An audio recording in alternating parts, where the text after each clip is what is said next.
Cerramos esta etapa primera tuya en la selección, pero nosotros seguimos revisando fotos y tenemos que ir en tu regreso al equipo nacional al 2011.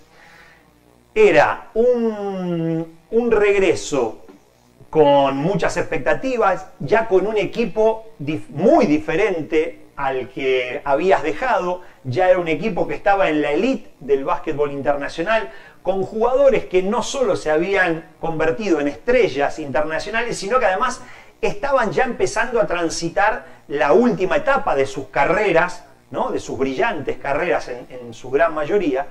Y acá volvías con, me imagino, a ver, con la alegría del regreso a la selección, pero también con una mochila importante, porque alrededor de ese torneo preolímpico del 2011, que estamos viendo acá las imágenes del equipo, había muchas expectativas. Ahí había casi la obligación de no fallar, ahí no se podía fallar, había que clasificar sí o sí para los Juegos de Londres.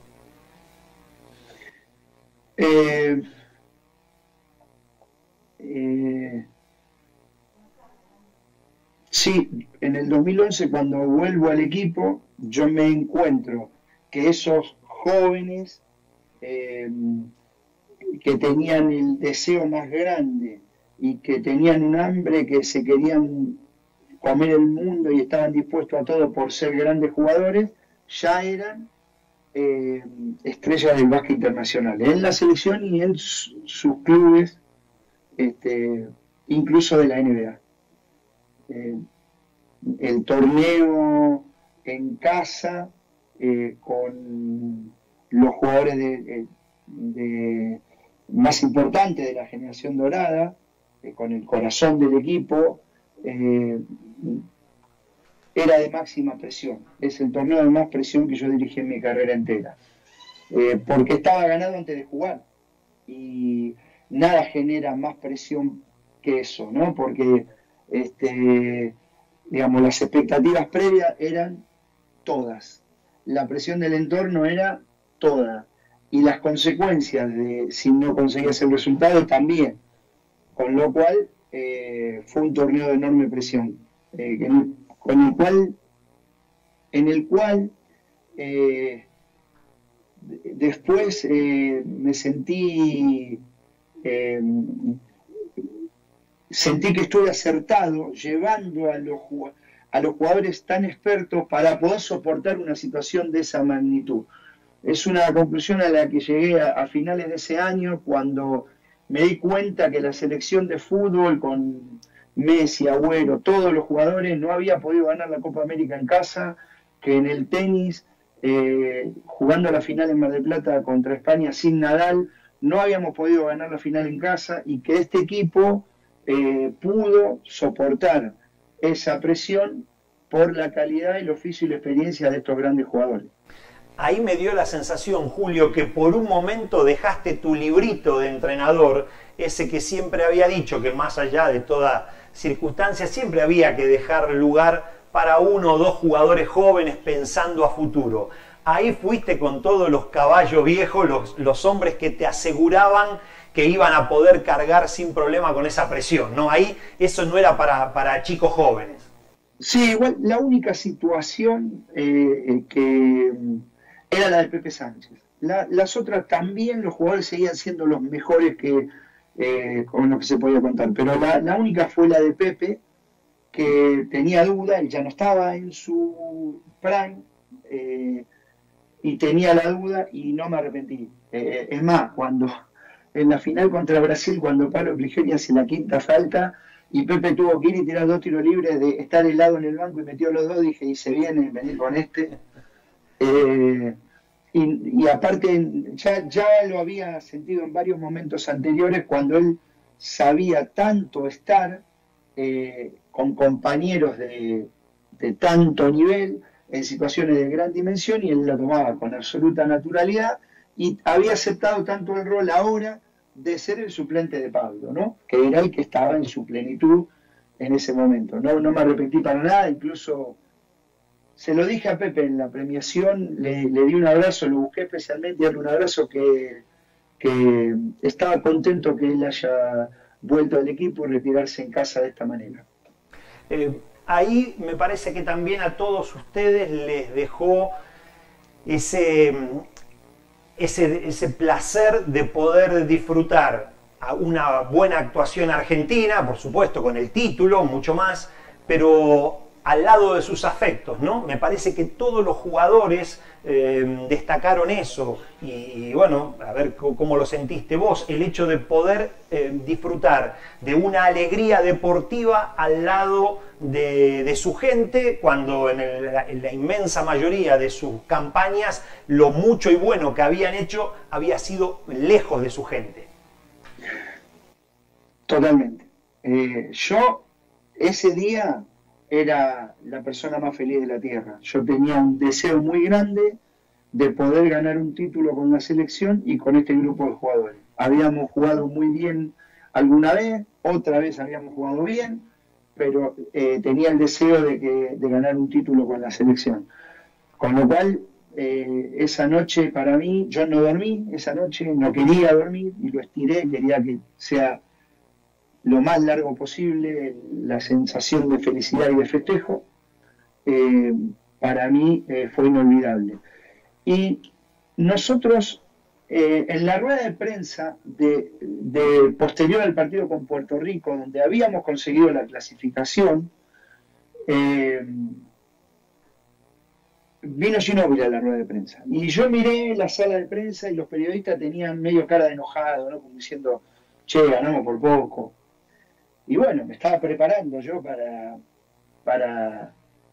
eh, para esa situación. Pero le preguntan primero a Manu. Le preguntan primero a Manu y le dicen, bueno, ¿qué pensás del partido? Y Manu dijo, bueno, la verdad, fue el partido con más presión de mi carrera entera, más que el séptimo partido con Detroit Pistons del año 2005 en la NBA, porque si nosotros no conseguíamos la clasificación con toda nuestra familia acá, ahora iba a ser insoportable.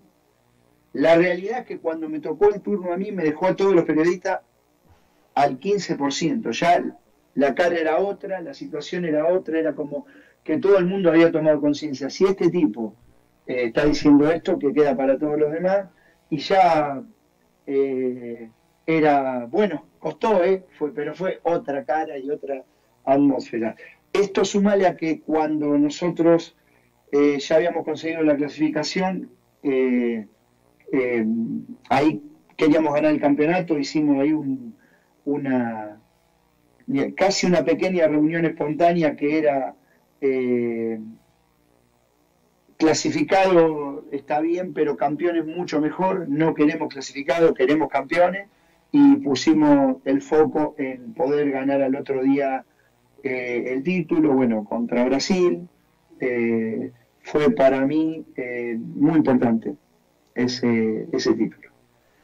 Muy bien, seguimos buscando fotos y nos encontramos con esta, lo máximo, ¿no? Juegos Olímpicos, en este caso los de Londres 2012, lo máximo a lo que pueda aspirar un deportista, un atleta, un entrenador, la meca del deporte mundial, y otra vez Argentina protagonista, ya con una selección que cuando mirabas el promedio de edad asustaba, ¿no?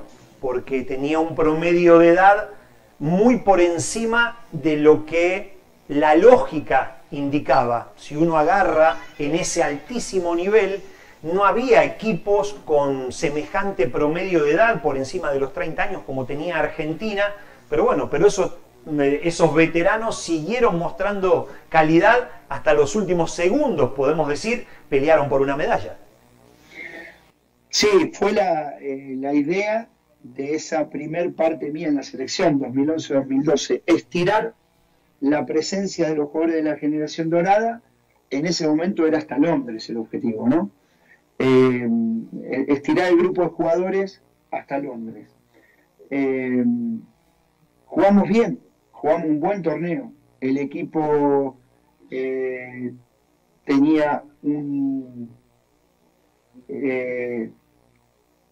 una personalidad fuertísima, un conocimiento del juego absoluto, el equipo en sí, muchos jugadores y el equipo en sí funcionaba de esa manera. Y jugamos muy bien. Llegamos con algunas dudas al torneo, pero empezamos con Lituania jugando a altísimo nivel, partidazo. Y me acuerdo en la vuelta del autobús a la Villa Olímpica, la cara de los jugadores o lo que ellos se decían entre ellos. Yo estaba sentado en otro lugar y era como un sentimiento de podemos seguir jugando bien, volvimos a estar al nivel que se necesita para competir acá. Y eso pasó. Competimos por la medalla de bronce en ese torneo, ganando partidos a equipos muy buenos, y llegamos a la final, o la final no, al partido de la medalla de bronce con Rusia, en la que se nos escapó por muy poco, ¿no? Y volvimos a estar entre los mejores 4 del mundo, pero dolió la derrota por la medalla. Estuvimos muy cerquita y se nos escapó. ¿Te sorprendió que esos veteranos en la máxima competencia mundial siguieran rindiendo al nivel que rindieron? Vos mencionabas el partido contra Lituania, que debe ser de lo mejor de la historia de toda la generación dorada, ya con ellos muy veteranos, insisto, jugando en un nivel altísimo. ¿Te sorprendió que se mantuvieran tanto? No me sorprendió, pero no lo daba por hecho, porque vos después tenés que poder jugar a la hora señalada a ese nivel basquetbolístico. Y nosotros habíamos estado sufriendo un poco en nuestros partidos en España antes de llegar, y la primer luz la mostró el partido contra el Dream Team en Barcelona, de que podíamos estar a la altura y estar al nivel. Y el partido contra Lituania lo confirmó. Después el torneo mostró, ¿no?, los jugadores que habitualmente destacaban a ese nivel. Ginóbili jugó extraordinario para la edad que tenía, Scola repitió performances de gran nivel, Nocioni jugó muy bien, igual que Delfino. Para ellos jugar contra los mejores del mundo era algo cómodo, algo habitual. Tuvimos una enfermedad inoportuna en Pablo Prigioni, ¿no? A Pablo le agarraron cólicos después del partido con Lituania. Me acuerdo la entrada de Manu al lugar ahí, al departamento del cuerpo técnico a la madrugada para avisar, y la cara de Manu ya denunciaba que estaba pasando algo inoportuno. Igual, por su valentía, por su dureza mental y todo, vuelve al torneo y hace su aporte. Y el torneo iba a mostrar algo de lo que pasó con Pepe Sánchez o con Ginóbili en el Mundial del 98, que los contados minutos que Facundo Campazzo tuvo, jugó a gran nivel. Nosotros jugamos el partido del grupo contra el Dream Team sin Prigioni por este tema del cólico renal, y entra Campazzo de titular. Jugó un primer tiempo extraordinario Campazzo contra el Dream Team con 21 22 años.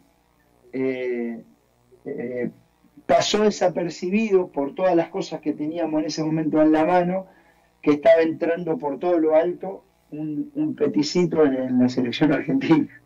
¿Te quedó la sensación, tenés la sensación de que si Campazzo hubiese nacido 10, 12 años antes, sería parte de la generación dorada? Sí, no hay duda. Primero que yo no sé qué es generación dorada. Exacto, no estoy diciendo no sé qué ni me estoy haciendo el raro. Si son los 12 jugadores de Atenas 2004, bueno, ya está, no hay que explicar más nada. Si son los que jugaron el Mundial 2002 también, y eso agrega a que sean los del 2008 y los del 2012, Campazzo es. Entonces hay que ver. Igualmente, Campazzo es uno de los mejores bases de la historia del básquet argentino, no hay duda. No hay duda. Campazzo hoy es un jugador de nivel NBA claramente, en lo deportivo es NBA, y después por cuestiones contractuales y de mercado se verá si va antes o después, pero Campazzo es un jugador NBA. Bien, seguimos repasando fotos y acá también medio que hay, al menos en tu gestión, una línea divisoria, porque acá ya dejan de estar con algunos de los jugadores de la generación dorada, bueno, de esas vacas sagradas que por suerte ha tenido el básquetbol argentino, y ahora sí, te ves obligado, como decía antes, como tus dos procesos en la selección estuvieron marcados por los recambios generacionales, por una causa o por la otra, tus dos procesos tuvieron mucho que ver con el recambio generacional.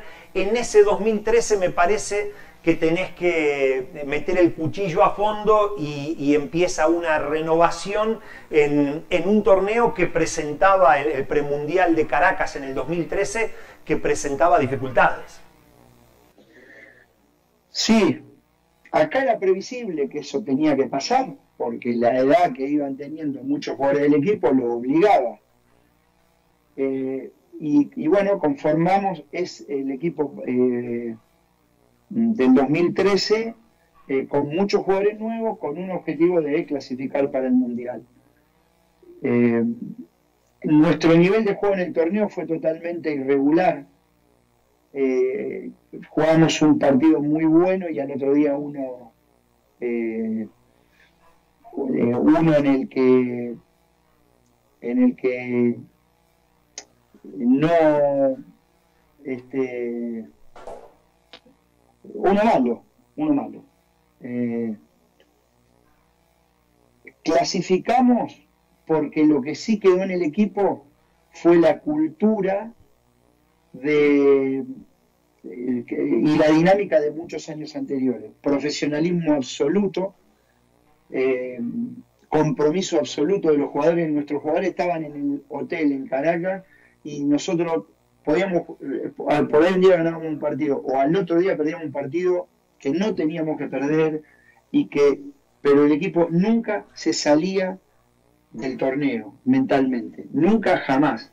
El equipo tenía dos cosas muy importantes, que era el compromiso y la unión que venían históricamente del equipo en años anteriores, y eso el equipo lo mantuvo. Por esas dos cosas solas, colectivas, nosotros conseguimos la clasificación para el Mundial. Después tuvimos bastiones, ¿no? Escola, al que algún día habrá que agradecerle que en la presencia permanente en competencias mundiales, porque él todos los años impares estuvo ahí, y esta vez no necesitamos muchísimo de él, y la consagración de Campazzo ya dentro del equipo. Él se adueña del puesto en la selección, y el aporte de varios otros jugadores. Encuentro varias similitudes entre este torneo y el del 97, porque otra vez se sufrió para clasificar, como bien decías, se fue irregular como aquel del 97, contra Canadá, otra vez un partido clave que Argentina, me parece que hasta contra algunos pronósticos, da el batacazo, da el golpe justo y clasifica. Y me parece que estos buenos logros de la selección, como a lo largo de los últimos 20 años se disfrutó de muchos buenos momentos, queda un poco perdido, ¿no? Porque realmente lo que hizo ese equipo en esas circunstancias en el 2013 me parece que merece destacarse. Sí, volvimos con el sabor de obligación cumplida. Pero bueno, también era la realidad, tenía que ver con todo lo que venía pasando en años anteriores, y bueno, la gente, todos no son especialistas para saber cuál es el verdadero nivel del equipo en ese mes del año, ¿no? Entonces, yo lo entiendo perfectamente eso. Creo que la clasificación esa contra Canadá tuvo que ver con un poco esta naturaleza que nosotros tenemos y este ADN que nosotros... digamos, para nosotros clasificar era la vida y no queríamos volver a casa sin eso, y en ellos parecía que no tanto, que no le cambiaba la vida, y bueno, ellos tenían 5 o 6 NBA en el equipo en ese momento. Imagínatelo al revés, si nosotros vamos en esa situación y nos clasificamos, nos costaría mucho aceptarlo. Entonces, me parece que tiene que ver con quiénes somos nosotros. Y veo muchas similitudes entre ese año 2013 y el 97, porque incluso cuando empieza toda una etapa nueva, se abre a nuevos jugadores, que no todos después se quedan para siempre en el equipo. Algunos están en ese primer torneo y después no están, y otros sí se quedan para mucho tiempo. Muy bien, y cerramos esto, vamos a la última foto que encontramos acá para recordar tu paso por la selección, y es lo del Mundial de España en el 2014, y acá una buena mezcla de lo que quedaba o parte de lo que quedaba de la generación dorada, y ya un desembarco mucho más claro de algunos de los que están actualmente en la selección. Fue un mix y me parece que paga el precio ese, ¿no? De un equipo en plena transición, ¿no? La ubicación final de Argentina, llegando a los cuartos de final, es el reflejo de la etapa que se transitaba. Sí, el equipo fue un mix de jugadores muy expertos y de jugadores muy jóvenes. Tuvimos momentos de buen juego, ya teníamos una idea de juego, una línea de juego establecida en el equipo y una muy profunda de cómo entrenábamos, cómo nos comportábamos. Eso siempre a mí me dio mucho orgullo de la selección argentina. Siempre me sentí bien representado y tranquilo de conciencia de que lo que nuestros jugadores hicieron en la selección siempre fue lo mejor. Jugamos bien contra los equipos de América y de Asia o África y no le pudimos ganar a los equipos europeos en ese torneo. Nos costó contra ellos el rebote y poder manejar el ritmo de partido y el juego como nosotros queríamos, y llegamos otra vez, igual que en el 2010, 11, 12, a un cruce contra Brasil que venía acumulando contra nosotros derrotas en los momentos decisivos, y esa vez jugaron mejor que nosotros en el segundo tiempo, manejaron el partido y lo ganaron justamente. Argentina no puede quejarse de la suerte que ha tenido en estos últimos 20 años. La suerte le ha sido bastante favorable. Sin embargo, me da la sensación que en algo, si la suerte lo hubiese ayudado un chiquitín más, hubiese sido distinta la historia, porque en ese 2014 tuviste que afrontar dos ausencias para mí muy importantes en esa realidad de la selección argentina. Una, Carlitos Delfino, ¿no? La ausencia de Delfino sería importante en cualquier momento de la historia, porque estamos hablando de un crack, de un jugador del máximo nivel internacional.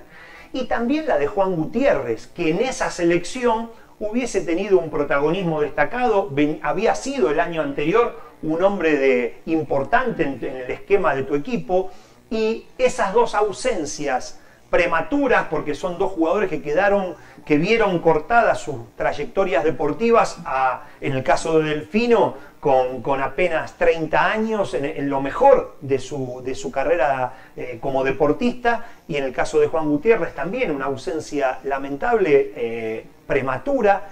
Me parece que si ellos dos hubiesen estado, estamos hablando de una hipótesis que no sucedió, pero me parece que hubiese sido distinta la historia y que se podría haber transitado todos esos años de manera más desahogada.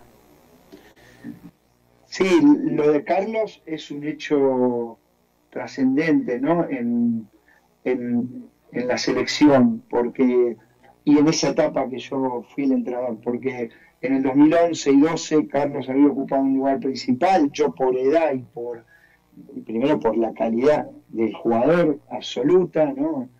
Un talento físico, técnico, táctico, un jugador de primer nivel mundial. Yo iba apoyando y desarrollando cosas cada vez más en Carlos para el equipo, con lo cual la pérdida de Carlos en el 2013 nosotros la pudimos disimular, en el 2014 costó más. Y la baja de Juan también no tenía el mismo impacto en el juego del equipo, pero la de Juan también por dos razones. Una, porque Juan había jugado correcto en el juego olímpico en partidos, en momentos importantes de los Juegos Olímpicos contra Brasil, contra Estados Unidos, y había sido muy importante en el 2013 y estaba en un lugar del campo de juego en el que nosotros no podíamos darnos el lujo de prescindir de opciones. Entonces, sí que los extrañamos o los echamos un poquito en falta. Seguramente hubiera podido echar una mano si hubieran estado. Muy bien, Julio, nos acabaron las fotos y tienen que ver con tu cierre en tu segunda etapa en la selección argentina. Queríamos compartir con vos estas imágenes y zamarrearte un poco los recuerdos, que volvieras hacia atrás en el tiempo y nos comentaras algunas cosas de tus experiencias en la selección, y el objetivo está cumplido, así que muchísimas gracias. Sí, lo lograron, porque digamos me generó un viaje en el tiempo a distintos momentos y a buscar en el baúl de los recuerdos. Muchas gracias, la pasé muy bien, muchas gracias por la invitación, y en las fotos que estuviste poniendo seguramente muchas la debe haber sacado Marcelo Figueras, que ha sido ¿no? un compañero invisible para los demás, pero no para nosotros en tantos años de profesión. Seguro que muchos de estos retratos deben ser autoría de Marcelo Figueras. Así que, Julio, muchísimas gracias y bueno, y a ver si seguimos transitando esta cuarentena, pero a distancia nos seguimos relacionando. Muchas gracias. Un abrazo, Ale.